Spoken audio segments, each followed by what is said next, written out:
So good morning, class. Yeah, good morning, everyone. Morning. Yeah, okay. Sorry for coming in a little bit late. I think in the last class we were talking about isomerism. We've talked about position isomerism. We'll talk about chain isomerism. We'll talk about functional group isomerism. So let me just make a recap on the isomerism. Isomerism is just like a twin. So because they have the same molecular formula, they differ in their structural formulas. Okay, so when you talk about differ in the arrangement, the way one of the or two of the atoms are arranged. So we have chain isomerism. In a chain isomerism, we have a compound that have the same molecular formula, while one is straight chain, the other one is branch chain. So that's what we call them chain isomerism. Okay, we have position isomerism, where one of the atoms changes position, just like talking about one chlorobutane and two chlorobutane. Like I said, in reality, their reactions and everything about them are different, especially if you're talking about one butane 1 or and butane 2 or. You understand that when they undergo oxidation, butane 1 ol can form aldehyde, while butane 2 ol form a ketone. So they are very different. But they have the same number of carbon, the same number of hydrogen, the same number of oxygen. So they have the same number of atoms. The arrangement, the position of them changes the. Please, whenever you enter class, you put yourself. Whenever you enter class, you put yourself. I don't like this habit of people. Ogechi.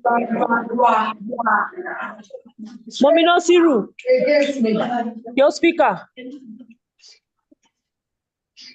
Please, when you enter class, at this stage, I She expected said she everybody. doesn't like anytime you enter class. You're always Ogechi, and my own is not on. You. See, I will start taking some people off from the class. Because whenever you come to class and affect me, I'm going to take you off from the class. I'll just remove you. It's better you don't even come to class. This is not the first time we're having this class. Whenever you come online, you mute yourself. That is education. That is part of education. You cannot go on online meeting and your mic is not muted. It doesn't make sense, except you're a speaker. Some of these things you have to learn it and get used to it.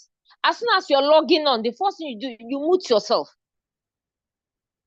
Please, I don't want to repeat it. I don't want at this level. I don't think we are like undergraduate that will be saying, okay, somebody should be muting you. It doesn't make any common sense. Please, I beg you. So whenever you come online, any meeting you're going so far that is online meeting, except you're meant to talk, you mute yourself. That's the essence of being educated. That's some of the things we learn. How to carry ourselves in things. It makes sense, please. I don't want to repeat this again because we are matured students. We are not undergraduates. They're just leaving secondary school. So let's continue. Okay, apology accepted for mortgage. So we are talking about position. I said the position of one of the atoms changes the nature of the compound in terms of our reactivity. And remember, if you're talking about chemistry, you're talking about reaction. So that is what we call position isomerism. Now, if in an exam hall you're told to give examples of isomerism, if you want to talk about position isomerism, you cannot use one. Two, you're coming online and you're see what I just said, you're still not muted.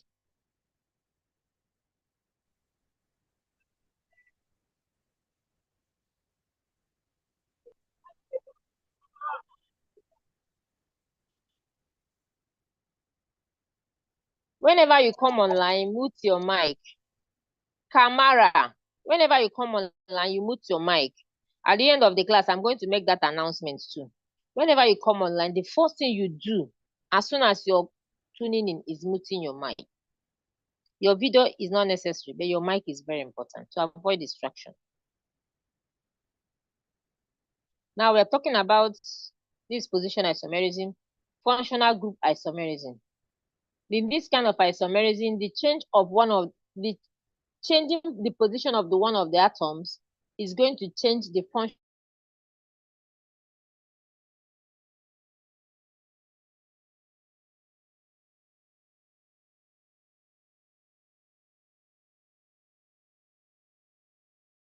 on acid.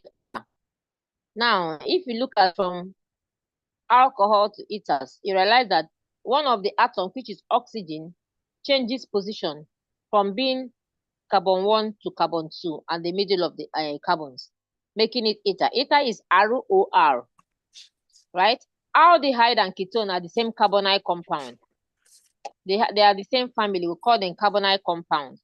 Difference between aldehyde and ketone is that aldehyde have terminal oxygen, while ketone have internal oxygen. Okay, the carbon that bears oxygen in aldehyde is terminal carbon, while the carbon that bears oxygen in ketone is internal. So by changing the position of this oxygen from terminal to internal, I change the functional group. So it becomes aldehyde becomes ketone, because in terms of reaction, they react differently. Okay, acid and ester. If you look at what happened in acid and ester, acid is RCOOR, while ester is acid is RCOOH, while ester is RCOOR. So what happened is that my COO in acid, that COO is now inside. So that methylene group becomes terminal with the additional hydrogen. So that's why I have CH3 terminal. So it's the same number of carbon, oxygen, and hydrogen. Just the position of COO makes an acid to become ester. Okay, the position of CO make aldehyde to become ketone, and the position of oxygen makes alcohol to become ether.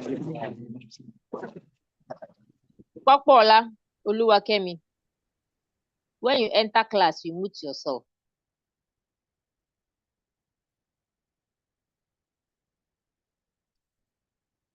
I've said this thing before. I'm just trying to repeat them today. This functional group isomerism. So if you look at their properties, you can realize that physical properties are different. Their chemical reactions are also different. If you're talking about carboxylic acid, acids are very reactive. They can react with alcohol, while ester are reactive, but they cannot react with alcohol, and they're not as reactive as acid. Okay, so just because I change the position of COO from an acid, that makes my acid to become ester. And if you look at it, my acid is propanoic acid, and my ether is methyl ethanoate, making it the same 3 carbon atoms. So in ester, where there is no hydrogen bonding, but we have hydrogen bonding in acid, and a strong one for that matter. So that's what we call functional group isomerism. So we have chain isomerism, position isomerism, functional group isomerism. And I said that if you're asking a question to give 3 different types of named isomerism, if you're talking about functional group isomerism, you have to give up 2 compounds like propanoic acid and methyl ethanoate as isomers. Remember, isomers are twins. Isomerism is a phenomenon.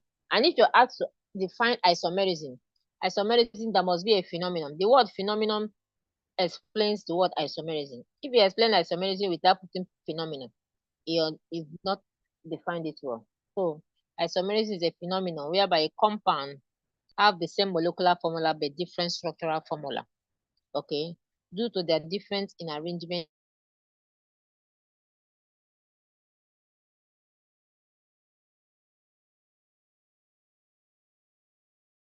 molecular formula and different structural formula are called isomers.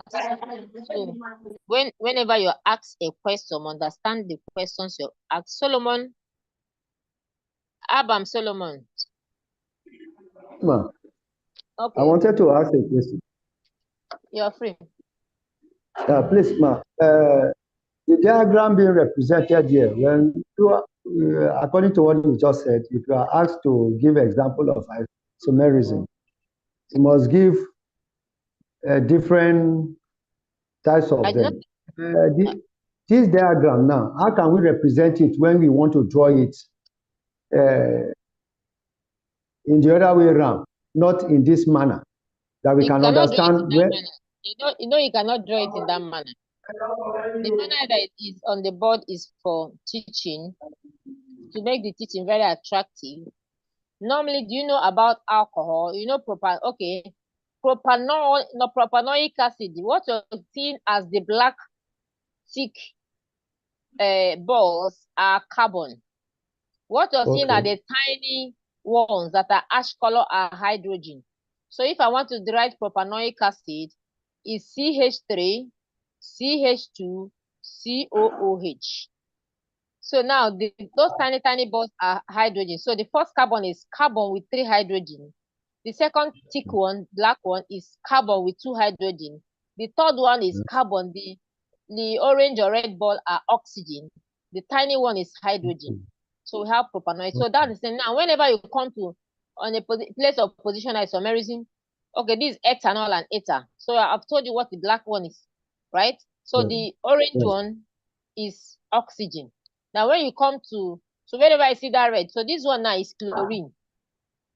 This is chlorine. You can see it has 1, 2 dichloro, 1, 3 dichloro, 1, 4 dichloro. These are positions.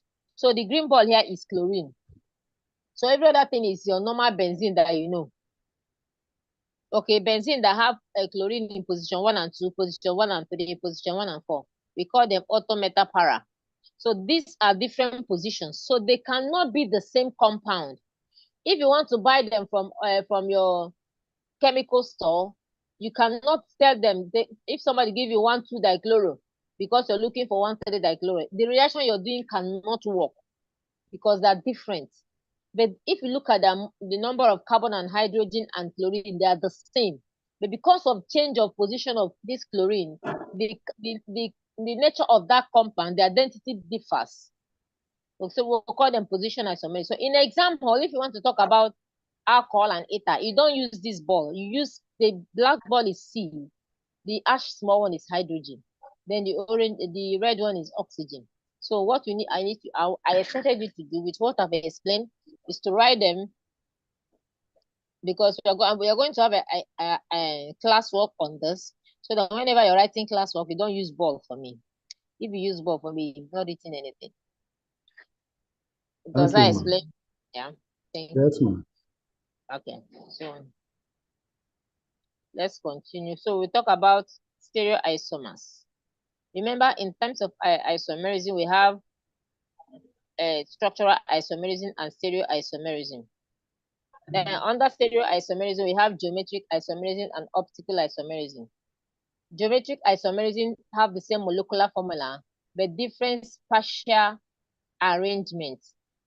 They occupy a different position in 3-dimensional space.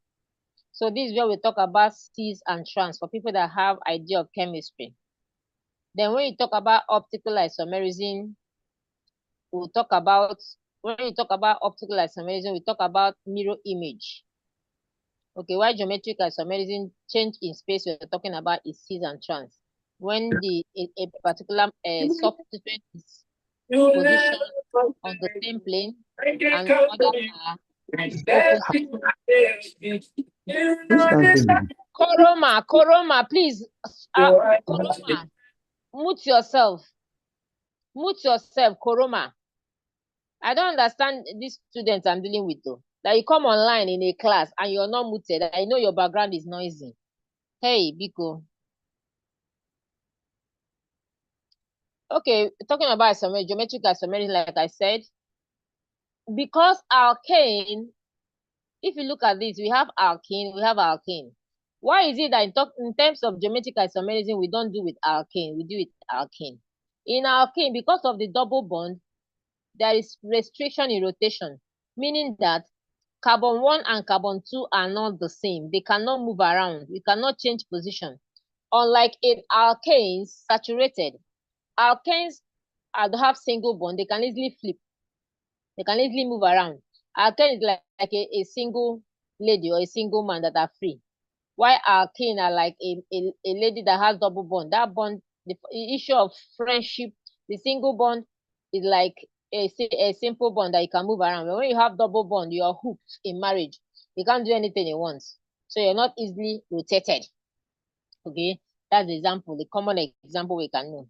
Okay, now in this, because there is restriction in rotation, we can have two forms.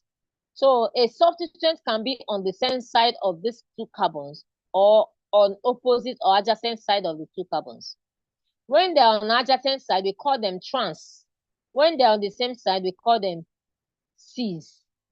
Now, if you look at the first structure, realize the carbon, the black is the carbon 1 and 2. The substituent we have in green, like we said, might be like chlorine. So these chlorine are on the same side of the two carbon. We say that the geometric isomerism of this compound is cis. But the other picture, realize that this particular chlorine, which is in green, are on adjacent side of this carbon. So we call this isomerism to be trans isomer. So we have cis and trans isomer, which is respect to their position. And this cis is represented by Z, while trans is represented by E. Okay, so meaning that this compound, if you look at them, why are they different? Because they are with double bond. If you look at when we are talking about chain isomerism, position and functional group, the carbon we are using is saturated aliphatic carbon. But when we are talking about unsaturated like alkene, we cannot easily move. So we have only two isomers, which is cis on the same side represented by Z, or trans on adjacent side or opposite side represented by E. So they are isomers. Whenever there is question, you can always ask your question. You can raise your hand and I can pause for you to ask your question. Okay. So this is what we're talking about on single bond. There is no restriction. Why there is restriction in double bond? That's why carbon 1 and carbon 2, you cannot say, okay, this one is on the same side. It's still the same carbon. Like in alkane, that as long as it's the same carbon, all the sides are the same. Whether I put on first, on second, or third of the same carbon, they are the same. But not in double bond. Double bond, whenever you change the position of the carbon, remember we are dealing with two carbons, the isomerism of that compound changes. So because of restriction on double bond. Okay. Only one topic left for Chairman. Is the only topic. See, I see touch. Now, good. So now, this is what we are going to do. Now, after Badmod Razak. Okay, now, after talking about, after the probability class, then you can see this guy is not in class. Badmod is not in class. Please, mark him absent. Who is the corpus rep? This guy is not in class. Please, for me, for attendance today, Badmos is not in class. And I will that guy is not in class. Badmos, you're not in class. Just know that you've never been coming to class because you have another class going on, and you were bold enough to put your phone off on speaker. You did not mute yourself, and you're having class in the midst of another class. Please, Badmos is not part of this class. Please, I don't want him to be in this class next time because when I see him on class, I will leave the class. Just know that. Thank you.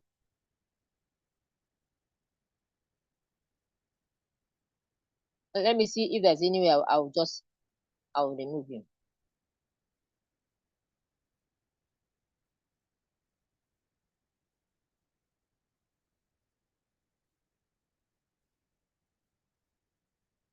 Ask your question.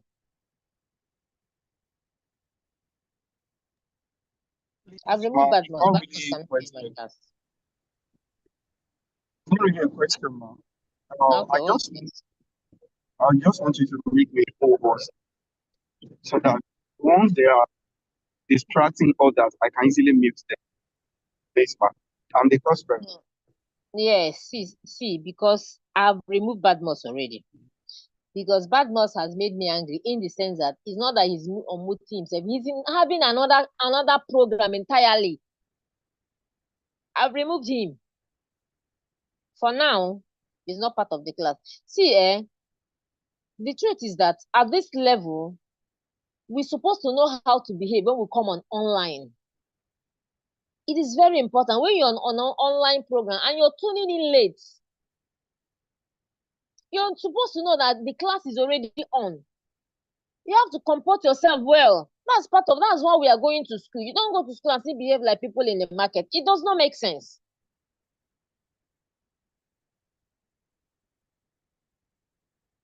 Badmus is off the class for now.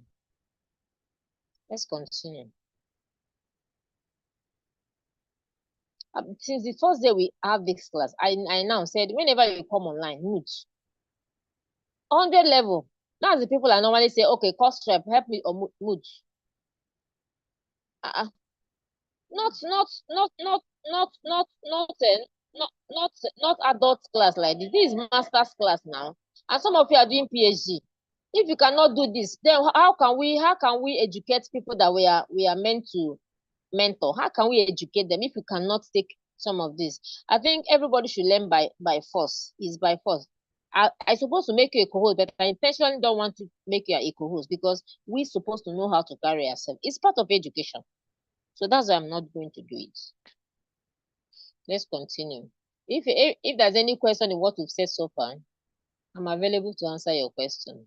So when Badmus realized that he's not in the class today, and it's because of what he did, next time when as he's coming online, he will mute himself.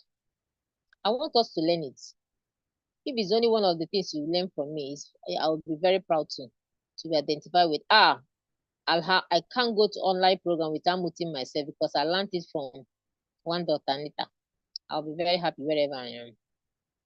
So let's continue.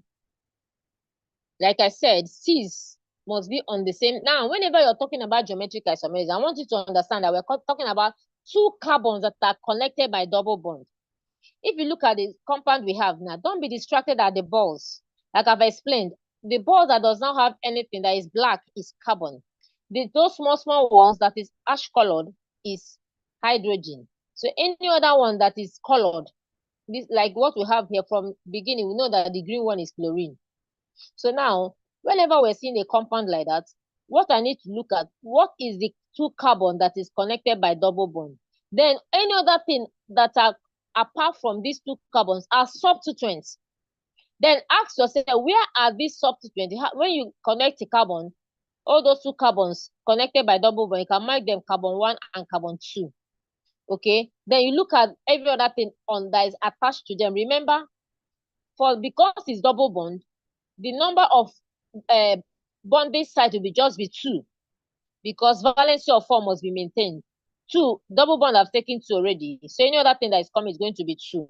So that's why we have 2, 2, right? The first one is hydrogen on carbon 2, but that's second carbon by my right. Okay, coming by my right, the second carbon.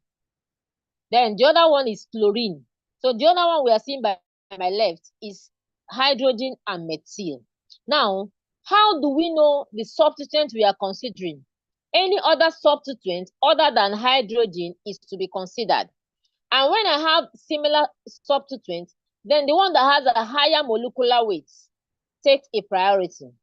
Okay, so among carbon 1 and 2, you can realize I have chlorine, I have hydrogen. Hydrogen is just molecular weight of 1, while chlorine is 7, I think 15 or 17. So in that case, chlorine takes priority. Then when I come to the other carbon where I have methyl, hydrogen and methyl has like 15, while hydrogen has 1. So methyl has priority. You can see both methyl and chlorine are on the same side, making the compound to be cis. In the second one, the chlorine is on adjacent side of the same carbon. They're not on the same side, so making the second one trans. So what changes is the position of this substituent that have higher molecular weights. So if you look at this, the last 2 compounds, you can realize that they all have methyl. So when these 2 methyl are on the same side, we are having cis. And when they're on the adjacent side, we're having trans. Okay? Non-hydrogen groups. If you look at the definition, cis is non-hydrogen groups atom on the same side. while trans are non-hydrogen groups of atoms on opposite side.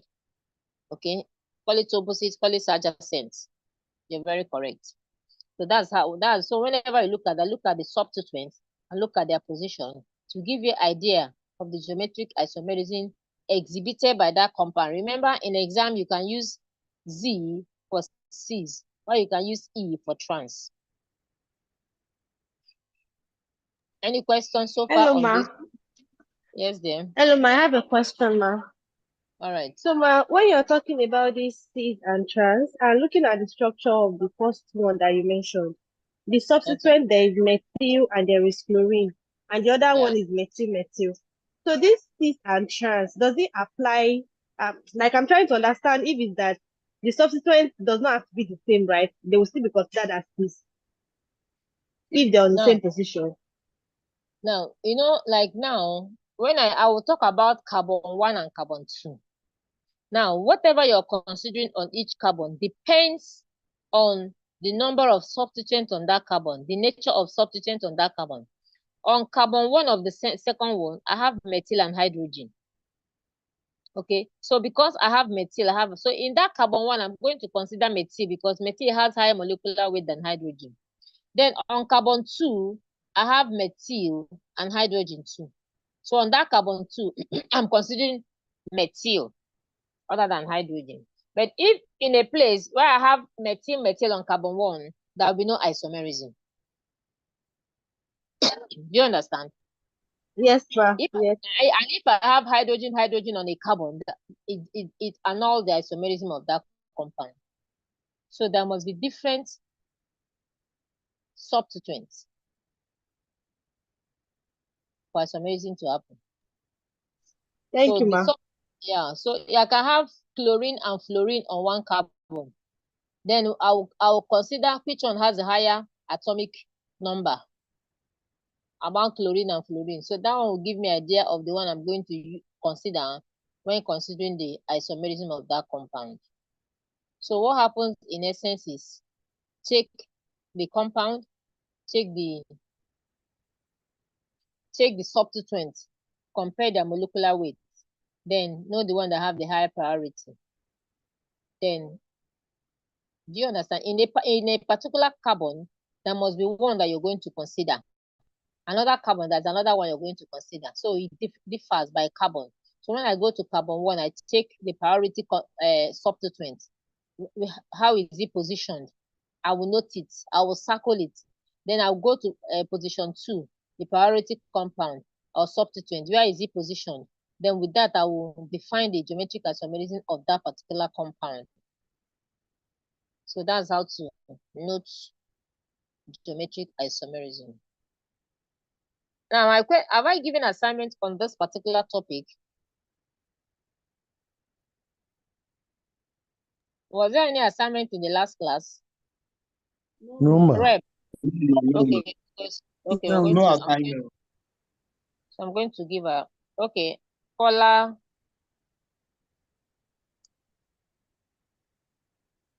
Okay. Good morning, ma'am. Caller me here. Good morning. Good morning. Yes, Good ma'am. morning. So you've said that for us to have the geometric isomerism, the constituents need to be different. On this particular slide, the pictures here, I have 6 trans, 6 trans. The second example, they are both methyl group on the double bonded carbon. Can that be isomerism too? Since the constituents are the same, methyl cis on opposite side and methyl attached on the same side too. I think that's what I just explained that now. You're not talking about this methyl are on different carbons. If I have 2 methyl on the same carbon, there will be no isomerism. But I have this methyl on different carbons. All the carbons are different. They are not the same carbon. They are different carbons. Because the carbons are different, it can occur. But if it's the same carbon, it cannot occur.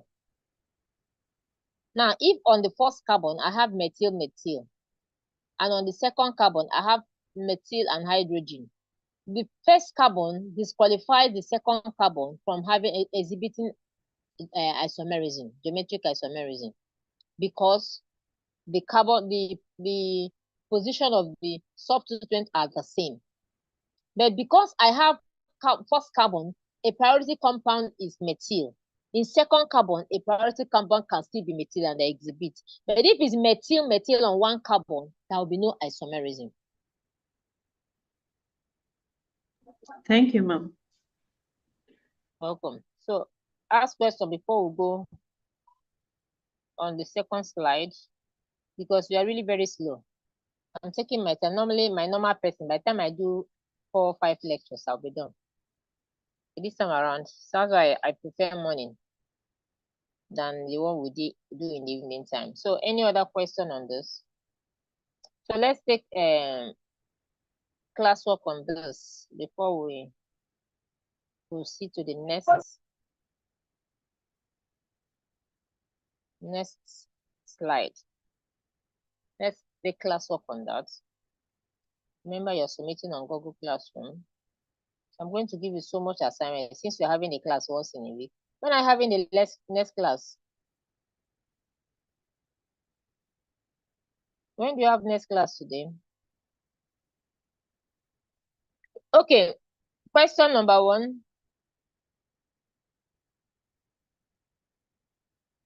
Define the term as hybridization. Define the term hybridization. When taken, tell me taken. Define the term hybridization.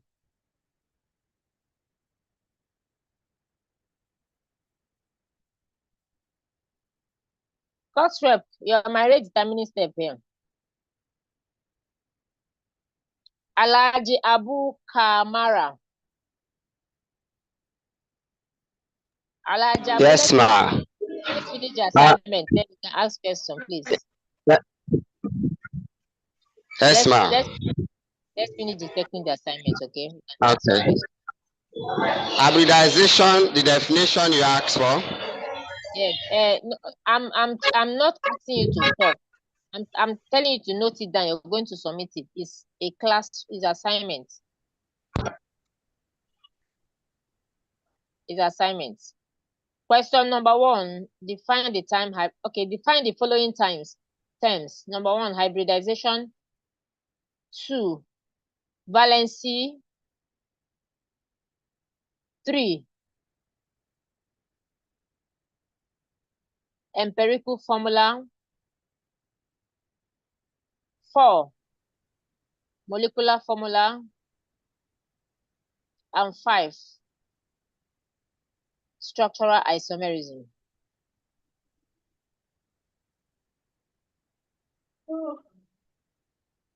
Define the following terms. 1, hybridization. 2, valency. 3, molecular formula. 4, empirical formula. 5, structural isomerism. Taking? Yes. Yes, ma'am. Question 2.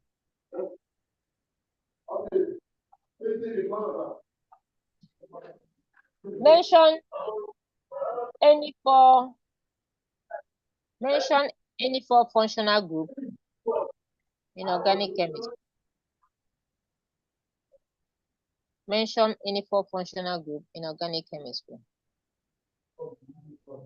Remember, so you're going to give us the structure and the name. Structure and name of any 4 functional groups in organic chemistry.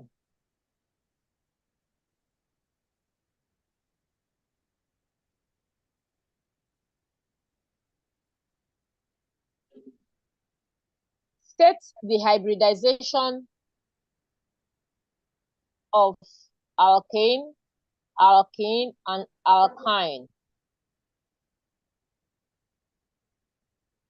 State the hybridization of alkane, alkene, and alkyne.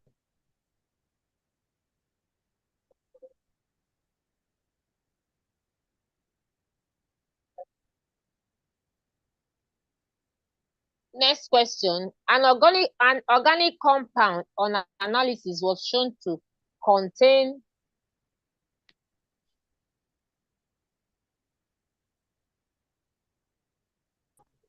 60% of carbon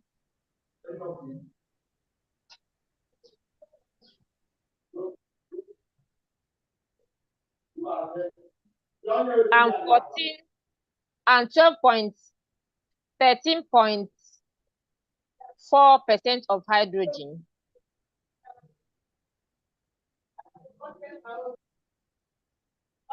Calculate the empirical formula of the compound. Please, ma, take it again, ma.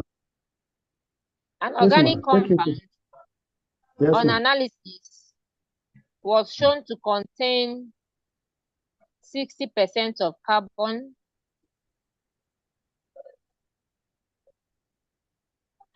and 13.4% of hydrogen.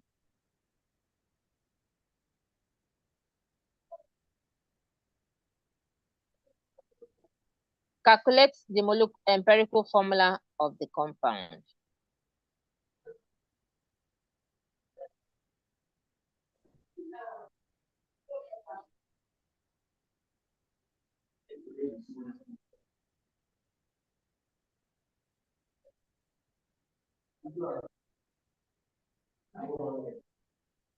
Well, that question I will reframe that. I will still get back on the complete. What number is that question of empirical formula calculation?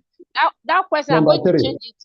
I'm going to change it when I come online, because I want to draft it very well, because I'm going to add molecular formula inclusive. So I'm going to change it. Just have an overview of that question. Okay. Hello, ma. Okay. Hello? Yes, ma. The question, you did not indicate whether it contains 3 atoms. It's indicated only 2 atoms is indicated, and it's not up to 100%. Just because you're not in the class. If you've been in the class, that question has been answered before. So your friend should tell you the answer. I think the question is what? Who can answer that question? Yes, ma. You told us the other time. You told us that when 2 carbon and hydrogen, if carbon and hydrogen is given, then you minus the percentage of it. Any other remaining is for oxygen. Thank you very much. Because we are in class. The person that asked the question was not in class, or she came late that day. That's why, because I explained that very well. Okay. What do you understand by the time homologous series? That's number 4 question. That's number 4 question. Then I think I'm going to. Number 5. Just however, at the end, because that's one of the questions I say I'm going not to. Number 4, ma. That's one that, whatever, just share it at the end. So I'm going to edit it and I'm going to modify it. I just wanted to have an overview. Okay, so I can edit, especially the one of calculation. Give example of 2 named types of structural isomerism. Give examples of 2 named types of structural isomerism.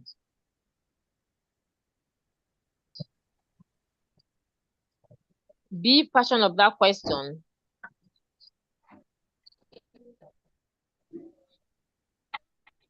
Using a named structure, show difference between trans and cis.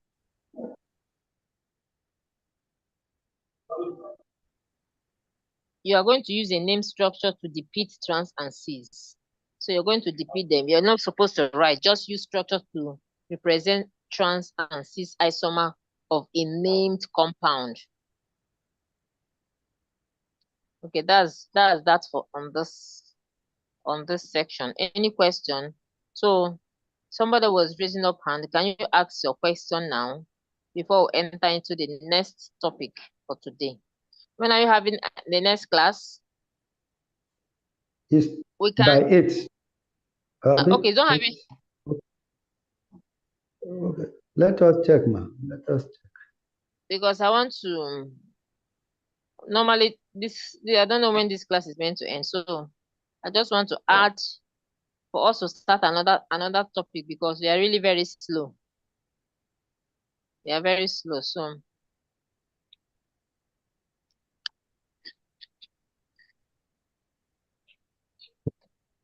So any questions so far? The student that I kept on waiting room, is he back? What where is Razak? Hello, ma. Is Razak in the class? Course rep. Ma, it's not back. I think if you exit somebody as the host, the person can't join again unless you add the person back. He's not more in waiting room now. That's why. If he's in waiting room, I would have added him back. Let him try clicking me so I can accept him. Hello, ma. I can hear you. Yeah, we Koroma. have the class now or 8 o'clock, 8 p.m. That's the two times the class has been scheduled. So Okay, so you're free for now. So we can do like 30 minutes more. we're supposed to end 12:30. Okay, fine. So 12:30 is This fine. morning class. Yes. Okay, fine. So it's fine. So if that guy is available, let him come online. I don't like people disturbing my class. Koroma. Yes, doctor. Good morning, ma. Good morning. How are you? I'm okay, ma. I just wanted to ask, is there a deadline for submission? And if there is, when and how are we supposed to submit? Is it through your email or through WhatsApp, ma? Now I'm going to create a Google Classroom. When I create a Google Classroom, I'll post the assignment on the Google Classroom. So Okay, the ma. deadline will be on the Google Classroom. All right, So ma. Thank you. normally, I'm going to give you enough work that will take you throughout the weekend. So before the next class, you would have submitted. All right, ma. Okay. Thank you, ma. All right. Any other question?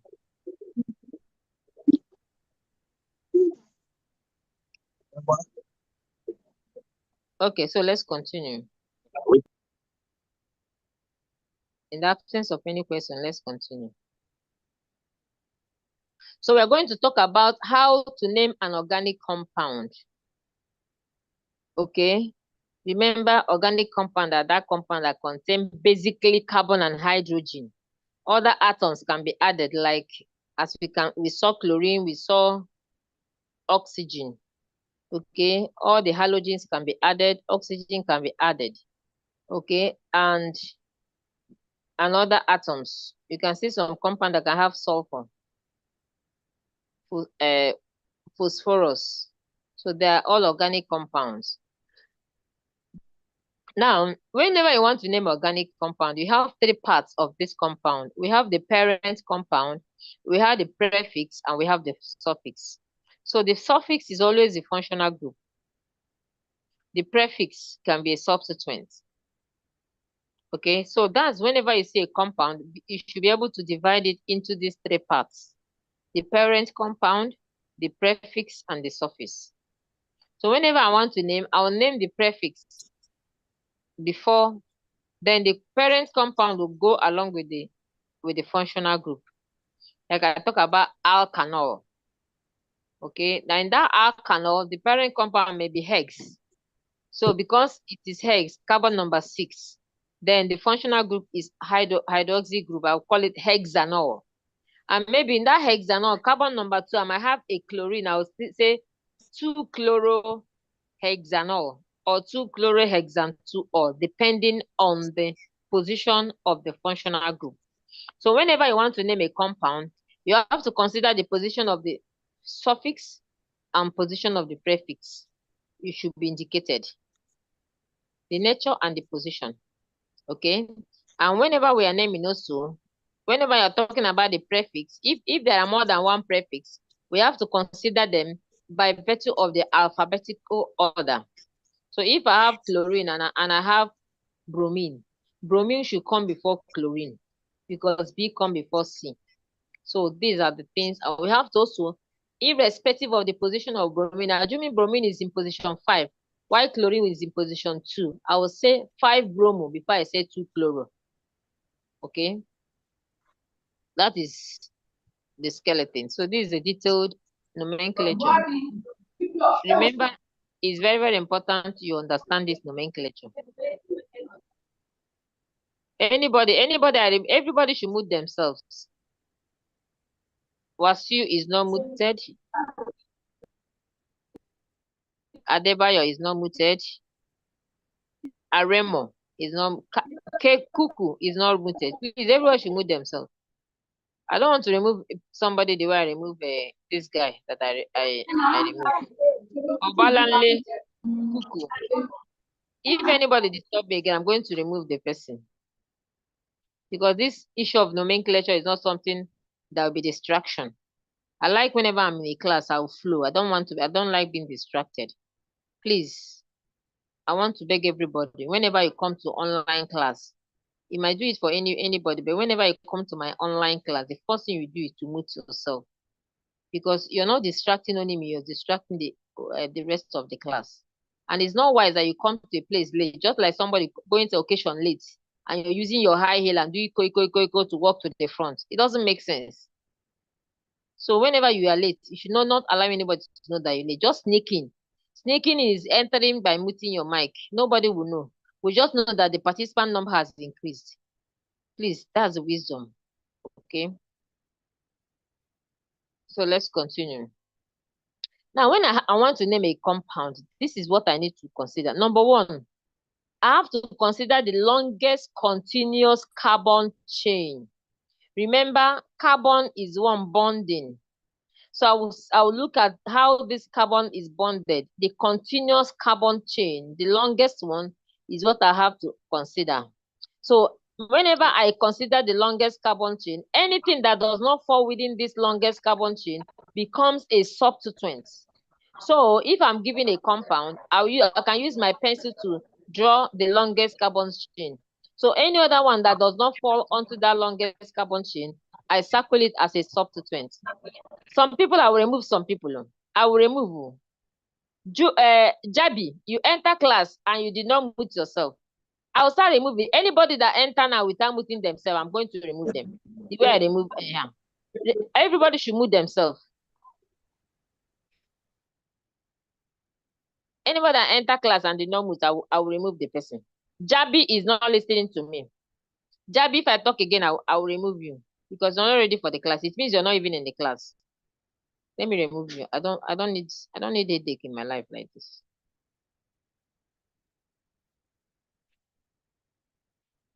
Okay. If you come to class, you're not listening, it means you're not in class. I don't need people like that.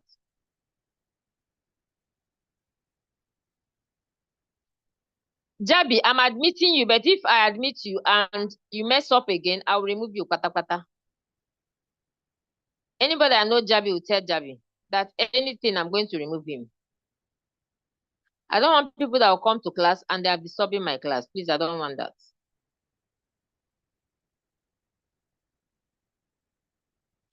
Now, whenever you consider the longest continuous carbon chain, the next thing you need to do, circle anything that does not fall within this chain. Noted, Ogechi. Anything that does not fall within this longest continuous carbon chain becomes a substituent. So now, number thing you're going to do, you identify the functional group. When you identify the functional group, you're going to assign this the lowest coordinate as possible.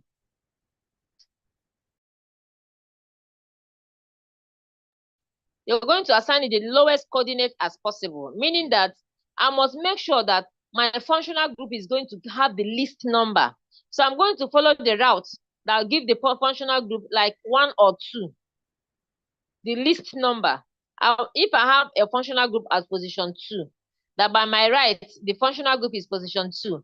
By my left, functional group is position 3. Then I'll follow my right because it's going to give the functional group the least number.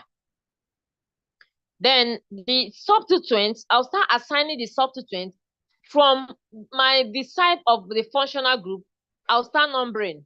Okay, functional group is position 2. Then I'll count 3, 4. I saw chlorine. I saw 5, 6. I saw another substance. I'll start naming from that route. But when there are no functional group, I will look at the route that will give this substituent the minimal sum. So if I don't have functional group is like a lead of where I'm supposed to start assigning, or I'll start naming from. Okay, but if there's no functional group and I have substituents, so I will check the position of this substituent coming from my right. I will check the position of this substituent coming from my left. When I sum them, the one that is least, maybe coming from my right, I have 2, 4, 5.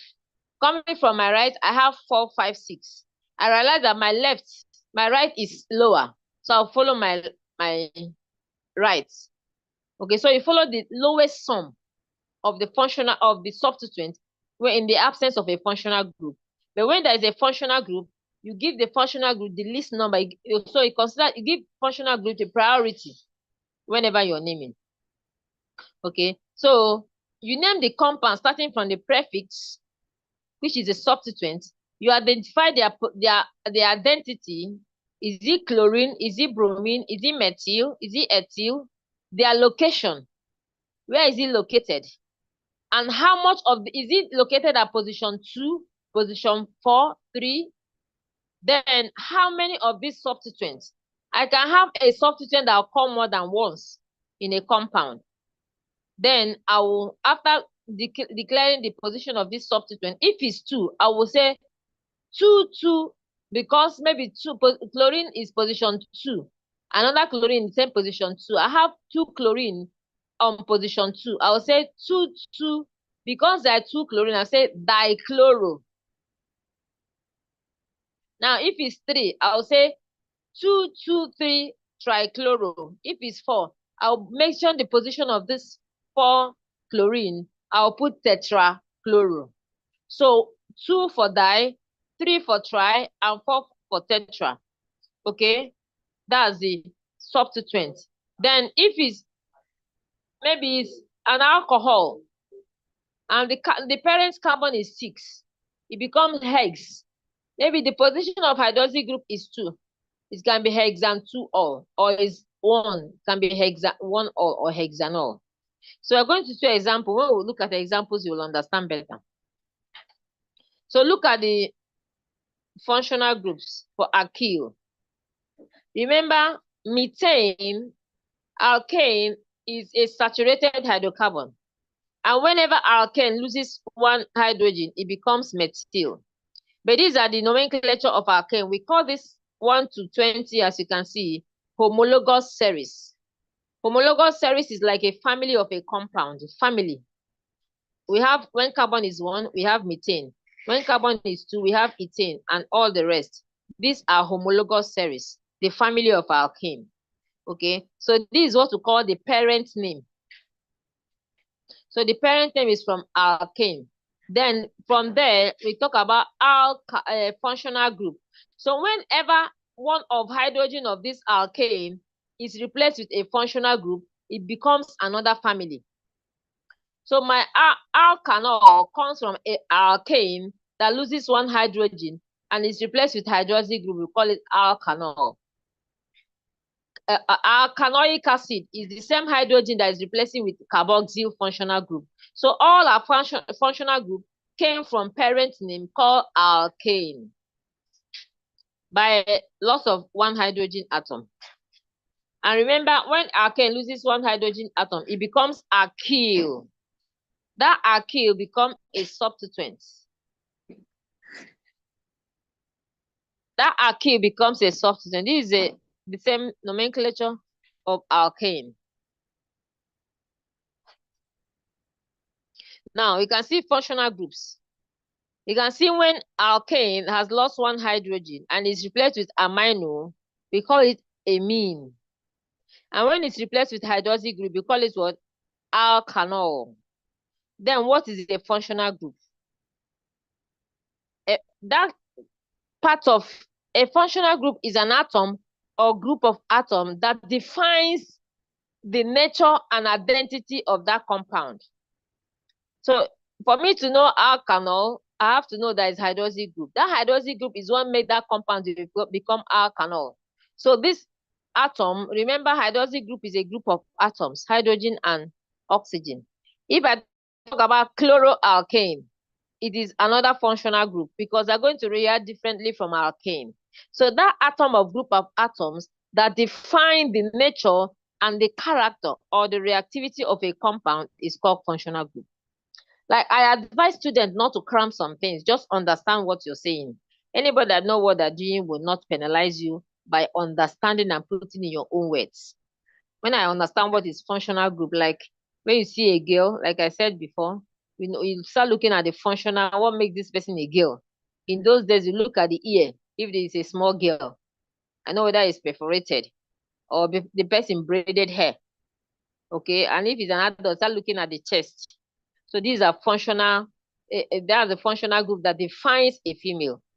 Not in the world of today where guys are even braiding hair, they're wearing earrings, they're wearing necklace, everything. So we don't even know the ones that are male and female again. Okay. All right. These are some common functional groups. You can see RH. That arrow is alkyl. That alkane, the alkane that with one hydrogen is alkane, but only R is alkyl. Now, that hydrogen of alkyl, if you realize, is what we are replacing with X to make it haloalkane. Replace with OH, becomes alkanol. Replace with CHO. That is what we are replacing. R is there. We are just adding substituent. This substituent we are adding is what they call functional group. And that's what changes the nature, the identity, and the reactivity of that particular compound. But arrow on itself is a substituent called alkyl. Alkyl, if it's carbon number 1, it becomes methyl. Carbon number 2, ethyl. I think there's a place where something like that was being shown. So these functional groups. Alkane, alkene, alkyne. Triple bond is a functional group because it's going to define reactivity. Double bond is a functional group. Single bond is a functional group. Because when something is saturated, it means that the reaction is going to be different from unsaturated. Okay? Haloalkane, amine, nitrile, alcohol, ether, aldehyde, ketone, carboxylic acid, esters, acyl chloride, amide, nitro compound, and sulfonic acid. These are all functional groups. At least you should be able to know 3 or 4 of functional groups. Okay, so we are talking to alkane. Like I said, when alkane loses one hydrogen, it becomes alkyl. Alkyl is that substituent. Now, when it is methane, methane loses one hydrogen, become methyl. Okay, so that is what we are going to be using right whenever we have methyl or CH3 as a substituent that is not part of the continuous carbon chain, we call it methyl. If it's C2H5, we call it ethyl. Okay, at this level, nobody can give you beyond ethyl and methyl. So these are the alkyl groups, which are substituents. Now we are going to proper nomenclature. We are going to proper nomenclature. Like if you look at the compound, you can realize that there's a part of this compound that is being highlighted. The part that is highlighted are the longest continuous carbon chain. The longest continuous carbon chain is one that we have highlighted. So now, if you look at it, say find the parent carbon compound and add the prefix. Now, remember, the longest continuous carbon chain can be first, can be second. But what happens, which one is higher? If I go the first, I have 8 carbon. If I go the second, I have 7 carbon. So it means that 7 is not correct, 8 is longest. So I take 8. Right? Now, if I take that 8, any other thing that I have off from that place I highlighted becomes a substituent. Now, from this structure, you can see I have position 3, I have position 4, I also have position 6. 3, 4, position 7, 3, 4, 7. That's coming from my right. If I'm coming from my left, I have 2, 5, and 6. So I'll add up 2, 5, and 6, and 3, 4, and 7. Which one is shorter? That is what will give me the route to follow. Do we understand this stage? Because I want you to understand before I move ahead. I want a witness in the house. Do you understand this? Ma, please come again, ma. Good morning, ma. Okay. Do you understand the issue of longest continuous carbon chain? Yes, yes. Now, anything that is not part of this chain becomes a substituent. Do you understand what I mean by that? Yes, ma'am. Now, you can see the one that was highlighted, right? You can see carbon that fall off the highlights. Those carbon are the substituents. Now, if it is one carbon, remember CH4 is methane. When carbon is 1, we have methane. Remember, it's from alkane, we have alkyl. So when I have one carbon, I'm going to have methyl. When I have 2 carbon, I'm going to have ethyl. So looking at them now, they are scattered on the longest continuous carbon chain. I want to know whether I'm going to start naming from my right or from my left. So what I do, I'll use my pencil to number the longest continuous carbon chain. If I number them, 1, 2, 3, 4, 5, 6, 7. 1, 2, 3, 4, 5, 6, 7. What do we have? Ma, coming from right, we have 14. Coming from left, 15.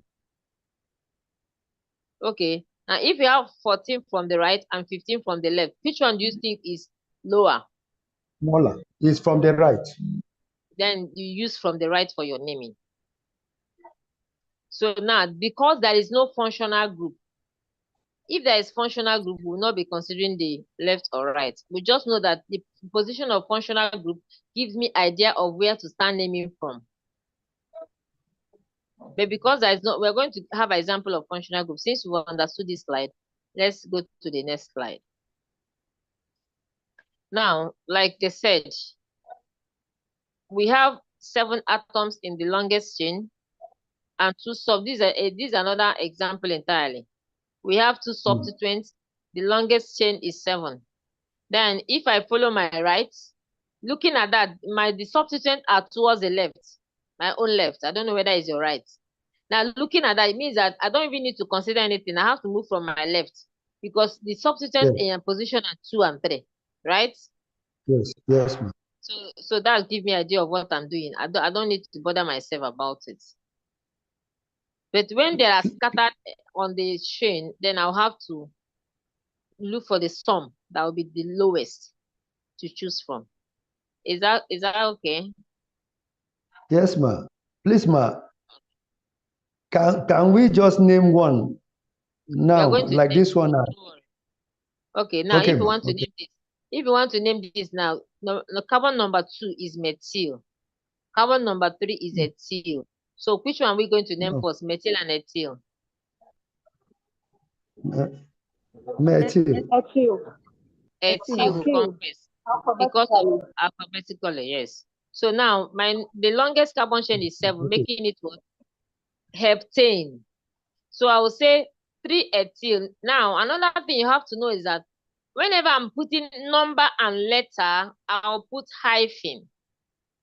So if I want to name, I'll say 3 hyphen ethyl, another hyphen 2 hyphen methyl, then heptane. So everything is one word, except you are separating by hyphen, number and letter. But if I have 2,2-dimethyl, that 2 will be separated by comma, 2, 2 hyphen di. So these are the things you must know. Number and number is separated by comma, number and letter is separated by hyphen. Then every other thing is going to be named as one because they're going to be one word in naming. The only thing you're separating is hyphen and comma for number and number and number and letter. So we have 3 hyphen ethyl -2-methylheptane. Taken? Yes, ma. Ma, please, can we name the first example you gave? Please, ma. Okay, let's go back to the first example. Now look at our first example. We said we are going to follow the left, right, Abby? Yes, ma'am. The right is 2-methyl. The other methyl is position number what? 1, 2, 3, 4, 5, 6, 7. So methyl is 3 and 7, right? Yes. 3 and 7 is methyl. Yes. Then why 4? 2 and 7, ma. 2 and 7. No. Are we following left or right? He's right. Okay. Right. Right is shorter. Left is shorter. Left is 13. No, I don't know whether my right is different from your left. I don't know. Okay, so what are the position of the substituent from your right? Right is 14. So which one is right, methyl is on the top carbon. okay, methyl is on the second carbon. Second carbon, yes, ma'am. From the right, methyl is on the So, top carbon. Then from the left, 1, methyl 2, is on the 3, second 4, carbon. 5, 6. So methyl is 2 and 6. Yes, ma'am. So then ethyl is position 5. 5. Yes, ma'am. So we say now Sorry, we are ma'am. going to Please, ma'am. You said when we add, the first thing we must do is to 2 calculate and 6 it. is We what? calculate 2 plus 5. Yes, That 2 is 7. Plus 8 is plus 15. 6. Plus Wait, 8. 1, 2. No, there's no 8 here. 1, 2, 3, No. 4, 5, 6. We have 6. We have 2. We have 5. Okay, We have yes. 6. 6. Okay. 2 plus 5, That 7. is 7 plus 6. 7. It's 13. 13. Okay. Yeah. Okay. So we're going to do 1, 2, 5 ethyl, 2, 6-dimethyl octane. So it will be 5-ethyl 2-7-dimethyl Is that taken? No, ma. Come back. Come again, ma. Sorry. 5-18 2, comma. No, that I don't say 5-ethyl. I say 5-ethyl 2, 6-dimethyl 6-dimethyl octane because it's 8. Hello, ma. Yes. Okay. If you know you got, just somebody should read what she got or he got.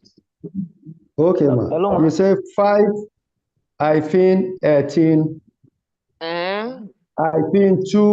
6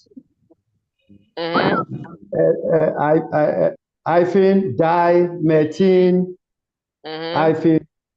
octane. No.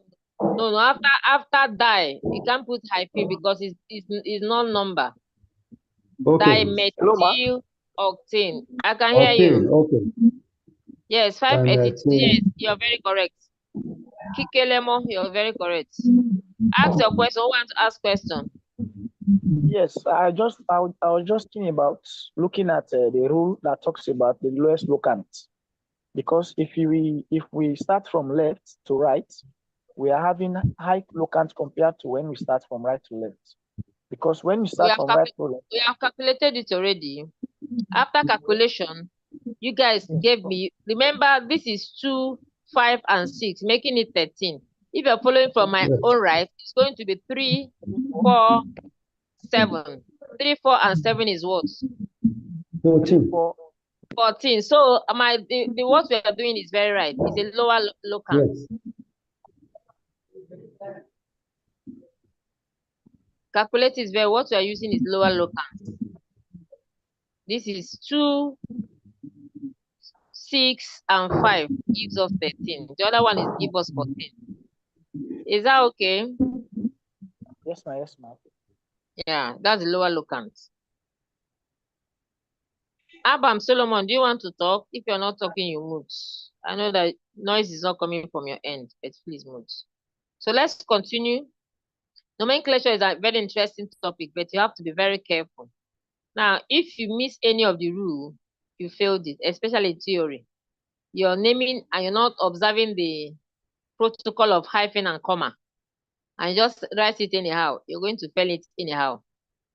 So that's why I'm taking my time. You can see I'm not rushing. If you ask your people, if it's when I was coming to Lasso, I can fly like Africa because I feel I'm seeing your faces. But this one, I'm not seeing your faces. Some of you might even be doing something on your own and just put your earpiece and be doing another thing. I know that's online class. Okay, like we've talked about that. I think this is just naming what we've just named. So we're not dwelling on that. Let's look at other examples. We have named this.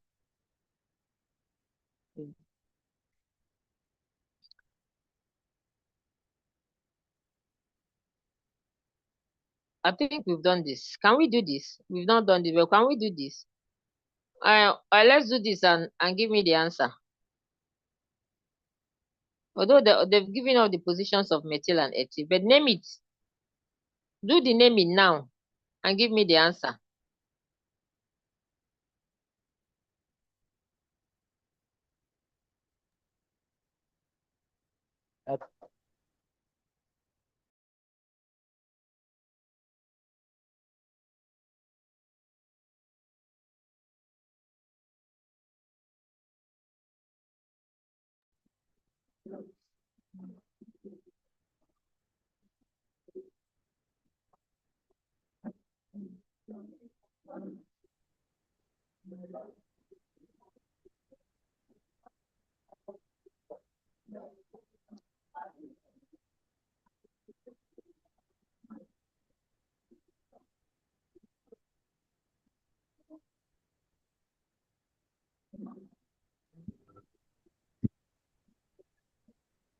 Are we done with that? I think we're having 3 methyl, 5 methyl. Sorry. Yes.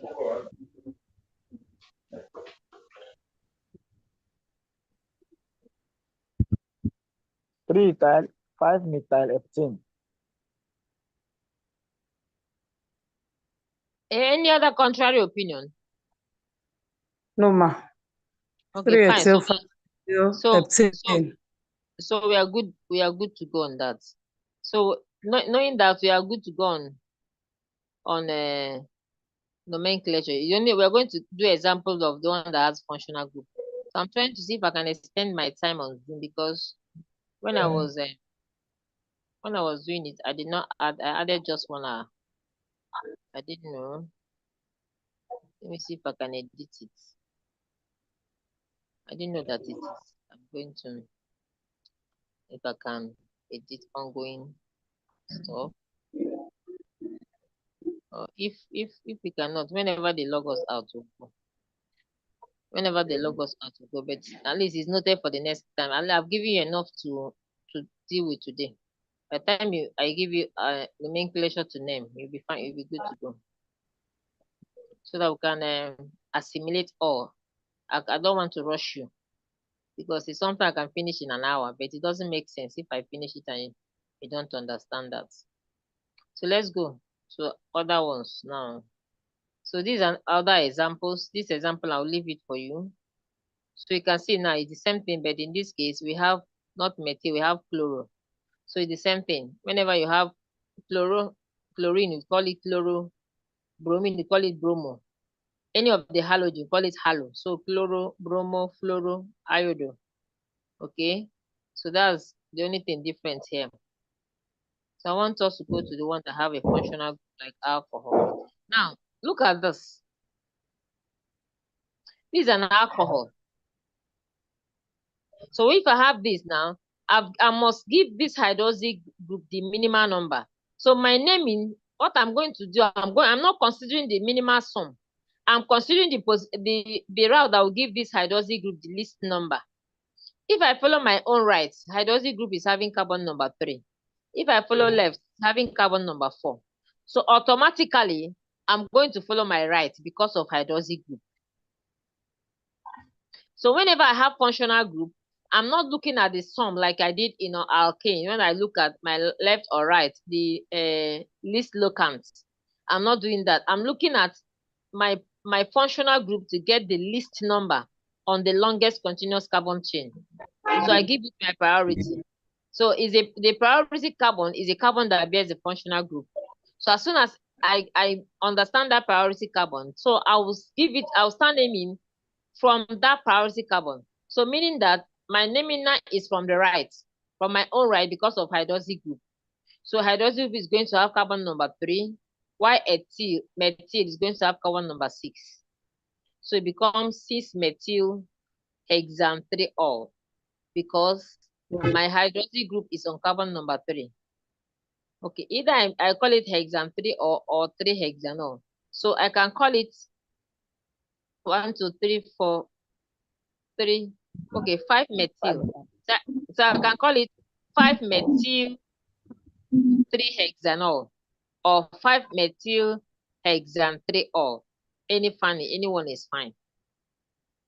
So that's the way it goes. Consider the functional group, give it priority, then follow others. That I name the route, follow the route, I'll give my functional group the least number in my naming. Unlike the other one, I'm talking about the minimal sum from left or right, anyone. But this one now, functional group is giving me a guide. You must go this way because I'm here, I'm in charge.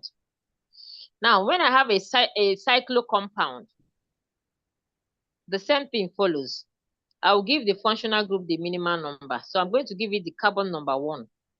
Then I'm going to follow the route that also give the other substituent the minimal sum. Now, if you look at the first compound, if my hydroxy group is on carbon number 1, if I go clockwise, my methyl is going to be like 5 or 4. 1, 2, 3, 5. But if I follow anti-clockwise, my methyl is going to be carbon number 3. So I go follow anti-clockwise. So whenever I'm naming a cyclo compound, I will take whether it's aromatic or cyclo compound. I will follow the route that will give the minimal sum, whether clockwise or anti-clockwise. Just like I do in aliphatic in a straight chain, while I follow the route that is going to give me the minimal sum, the same thing happens, either clockwise or anti-clockwise, because this is a ring. Okay. Now, alcohol can have more than one functional group. We can have 2 hydroxy group in a compound. We call them diol. We can also have 3. We call them triol. Glycerol is glycerin, which has 3 functional groups. You can see 3 hydroxy groups. 1, 2, 3 propan triol, because it's 3 functional groups. Oh, Jesus. Who am I removing?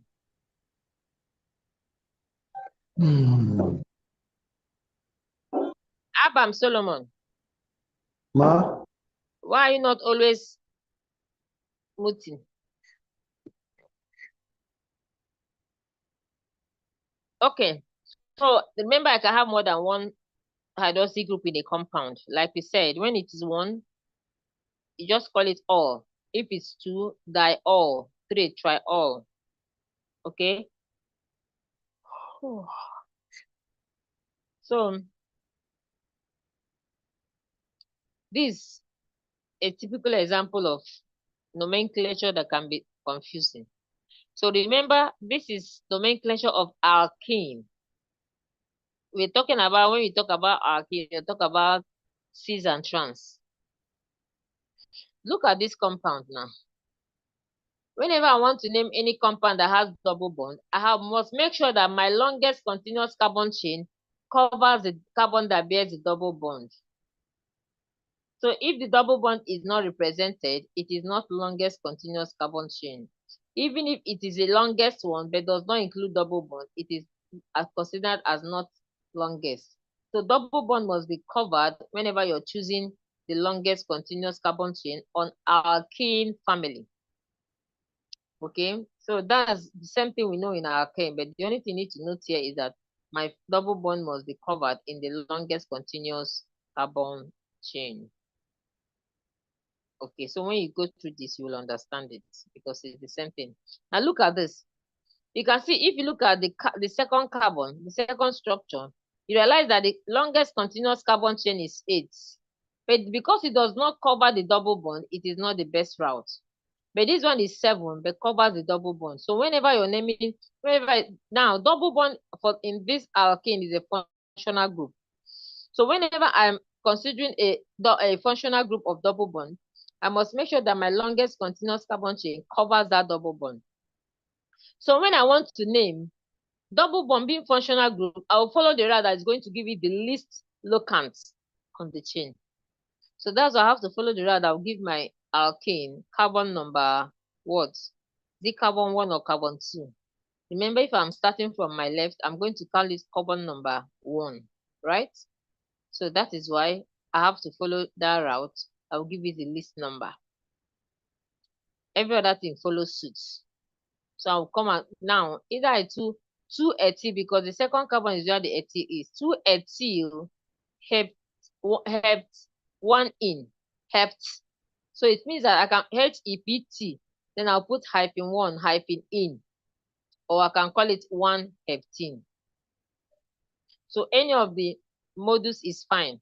Either you put that hept before in, or you put 1 before talking about the whole heptene. I think for easy sake, it's easier for you to talk about 1-heptene. So remember, number and letter is separated by hyphen. That's all you consider here. And every other thing is the same. And we can also have alkanol that is unsaturated. We'll call it alkanol. A is saturated in our alkane. Now, if you look at the difference between alkane, and alkyne, in the last slide that we shared, you can see where we are having difference in the A after ALK. That A, alkane, becomes in alkane, becomes yin in alkyne. So that is the difference. So that is when we talk about E is unsaturated, Y is super unsaturated. So that's why we have alkanol, okay? So whenever I have double bonds, it means that in this compound, I have 2 double bonds. So if you look at the hierarchy of the functional group, you realize that here I have 2 functional groups. In the hierarchy of functional group, you understand that whenever I have 2 functional groups, one takes priority. If you look at that hierarchy of functional groups, you realize they are being arranged according to their priority. So I have alkane and I have alkene.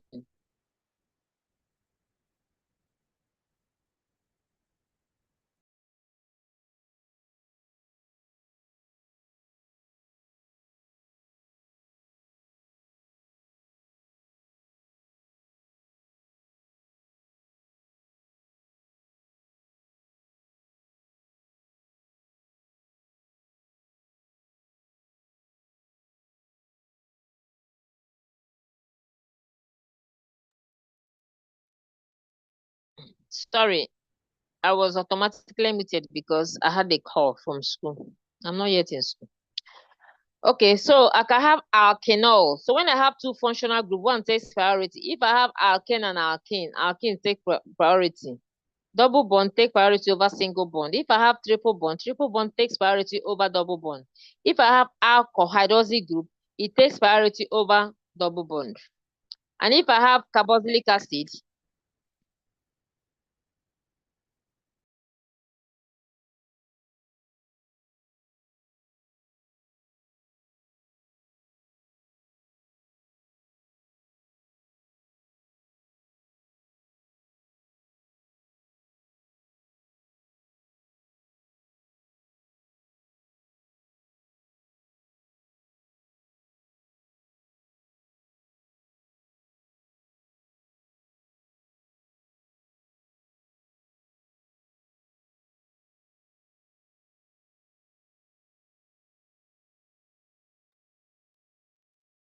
sorry for the interruption. Okay, now, like I said, that's why we have giving priority to alcohol hydroxy group. I'm giving the hydroxy group a priority. You can see my hydroxy group is carbon number 1. Then the total number of carbon is 3. 1, 2, 3, the terminal carbon. So it means that my double bond is on carbon number what? 2. So that's why we call it 2-propene-1-ol. 2-propene-1-ol.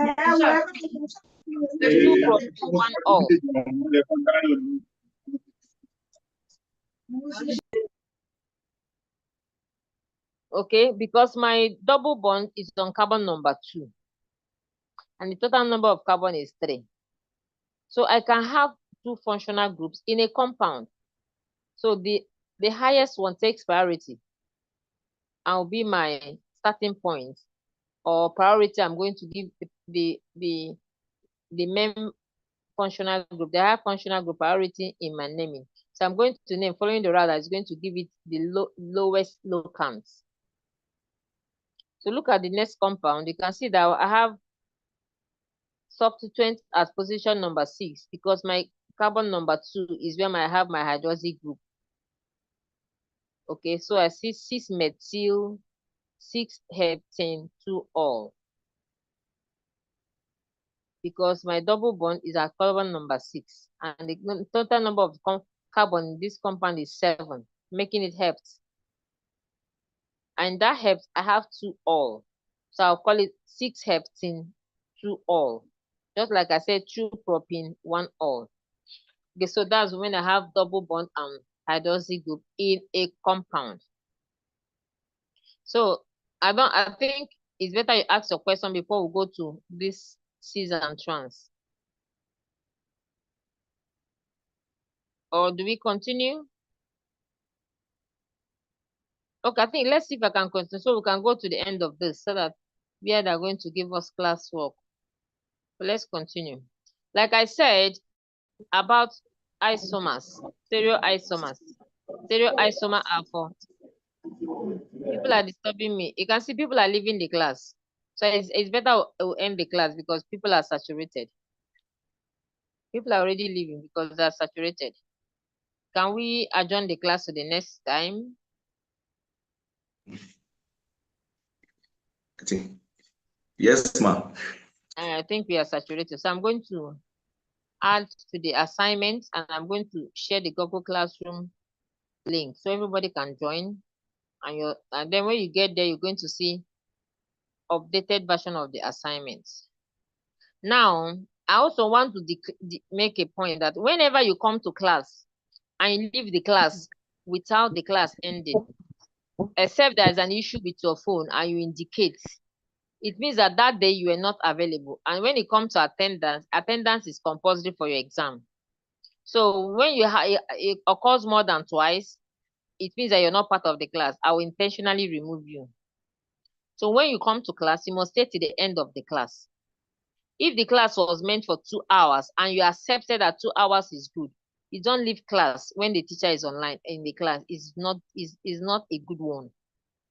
And if a class is going on and the class feel that we are tired, we want to end the class, you open up, and if the class other join you, we end the class. It's a matured class. It's not a 100 level class. So leaving class when the class is still on is not acceptable by me. Because on a normal day, if we are on a physical class, you can't just walk out of the class when lectures are going on. You don't do that. So this is the one. Like as I said, whenever you come to any class, make sure you mute yourself. Because when you're coming in, you mute yourself. Even if you come late, nobody would know that you come late than interrupting the class. When somebody is flowing, when you interrupt, it disorganizes me as a person. I don't like it. Thank you very much. We're going to schedule again next Monday. But like I told your rep, if there's any other time within the week that is morning, it's fine. But I don't like evening classes because by then I would have worked and I will not have strength. I like whenever I'm lecturing, I want to be vibrant and alert. I don't want to be tired and I'm lecturing. I don't do that. I will not give you my best. Okay, I'll see you next class. Make sure you do your assignment. And if there's any question, be free to drop your questions on the general platform. And if you have any question now, you ask before we end the class.